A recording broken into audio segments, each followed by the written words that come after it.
Mark 13. Well, in this story, Jesus gives us the future, or a picture of the future, and it's really based again on the story of the Bible as a whole. Back in Joel, the prophet Joel, chapter 1, verse 2, he talks about this locust plague that apparently had come through the land. And Joel himself used it as a signpost or a picture of what God would do someday. And again, we notice this in the Old Testament. It's called the Day of the Lord, Day of Yahweh. That God would come to earth and reward those who were faithful and also punish those who were not. This is in Joel 1:15. And so notice in very short order how in this book of Joel, for example, we get a story backwards of something that happened as a signpost to the future of what God will do in the world. And that really is the picture then that we are noticing that Jesus is walking into when we read in Mark 13, verse, is it 2, where they say to him, "Tell us," or verse 4, "when will these things be?" That would be the judgments of the day of the Lord. So Jesus is walking with his disciples. This is again in the last week of his life. And Jesus is asked by his disciples, "When will these things be?" That is the judgment of the day of the Lord to come. And what will be the sign that we are truly in the day of the Lord? Again, this is a corporate judgment. If a person was faithful to Yahweh, when God came to judge the world, both good news and bad news would happen. The bad news would be judgment upon the non-believer, but the good news would be that there would be a new world order that would even come out of this time. Joel 2:32, "It shall come to pass that whoever calls upon the name of the Lord shall be saved." That becomes a standard phrase of the New Testament that again is borrowing from this idea that in this terrible day of judgment, the loyalist will be saved. "For in Mount Zion and in Jerusalem there shall be deliverance, as the Lord has said, among the remnant whom the Lord calls." And so you get then even Isaiah 65:17, "For behold, I create new heavens and a new earth, and the former shall not be remembered nor come to mind." So notice again that when Jesus is giving his thoughts about the end times, and we'll talk about them over the next several videos here in Mark and also in Matthew, he is relying upon the Old Testament story of a past event of judgment that prefigures a much greater event to come. Well, let's talk about the sign and how to know when this day is coming. First of all, there's going to be, Jesus says, a lot of false starts. There's going to be false messiahs and false hopes.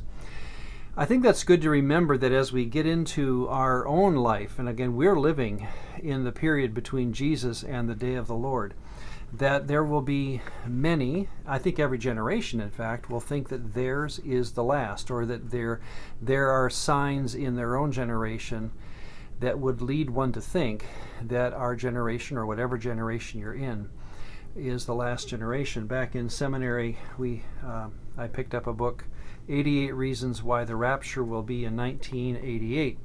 And we've all seen predictions like this where someone sees a sign and says, well, that's enough for me. I think we're going to see the day of the Lord coming that quickly. So Jesus' first answer to his disciples asking about the end is what not to look for, frankly. Don't look for personal pains to be the reason to think that God is coming back. Every generation will have them. Don't even look for corporate problems, because again, every generation will happen, or will have them. We also, though, should understand from Jesus' prediction that there will be wars and rumors of wars and such, that we should not predict that human secular society will be improving as we go. It's not to say that we don't make improvements within society, the gas engine, the light bulb, democracy taking the place of tyranny in a certain nation, let's say. Those kind of individual bumps up, as it were, or improvements in society are to be expected. But when it comes to Jesus' understanding of how society will go, he sees a success of the Christian gospel, the Christian message, within a larger context of failure. And that's why you have, again, brother against brother and so forth. Back in the 40s and 50s, when C.S. Lewis, who served in 2 world wars in various ways, came out of those wars and saw that his secular society in England wanted to invest in improvement, he had this to say: "Those who best leave their mark on this world are those who are occupied with the next. Aim at heaven and you get the earth thrown in. Aim at earth and you get neither." It is a strange rule, but you see it in other matters. Health is a great blessing.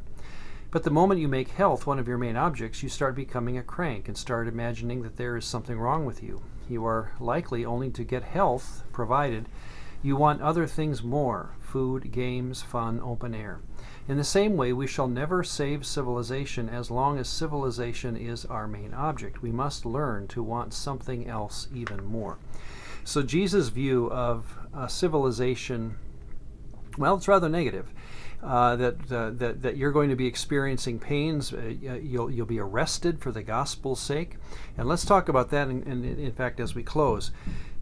He says in Mark 13:10 that the gospel must first be preached to all nations. Now that's not a signpost that you can plant in the ground and say, aha, now we finally have come to that point. But what is the gospel that is being preached to all the nations? Remember, that goes all the way back, harkens back to Mark 1:1, the beginning of the gospel of Jesus Christ, the Son of God. So we've noticed that the word gospel, we haven't talked about it much in the 4 Gospels so far because it's not a common word in the Gospels. But the idea is that it's not how to get right with God. The gospel is the news that Yahweh has sent into the world his Son, and that special Son, that intimate one with Yahweh, has caused the demonic world to fall down in front of him. There is a change of authority on the earth, and that's what the word gospel is announcing to the world. And so what we have a promise that the word of Jesus' authority will have reached all. The Greek word all or pan can often mean all kinds of, or all many ways of doing something. So my understanding would be that God, or through Jesus, we have the promise that Jesus' authority will be preached to all the world in some sense. And of course that would be very true today. We could say that. So what then can we watch for? Is there any one event? Think again of how we saw Joel describe a locust plague predicting the end. Jesus will do much the same. And let's save this for tomorrow's video in Matthew 24. Is there an event that we can watch for wherever we are on this timeline? Is there something that we can see that will predict the actual coming of the day of the Lord? Well, that would be in Matthew 24, which we'll see next time, where it says this: "So when you see the abomination of desolation spoken of by Daniel the prophet standing where it ought not, then let those who are in Judea flee to the mountains." So the abomination, which we'll talk about next time, would be the one thing that we can see immediately predicting the end of time.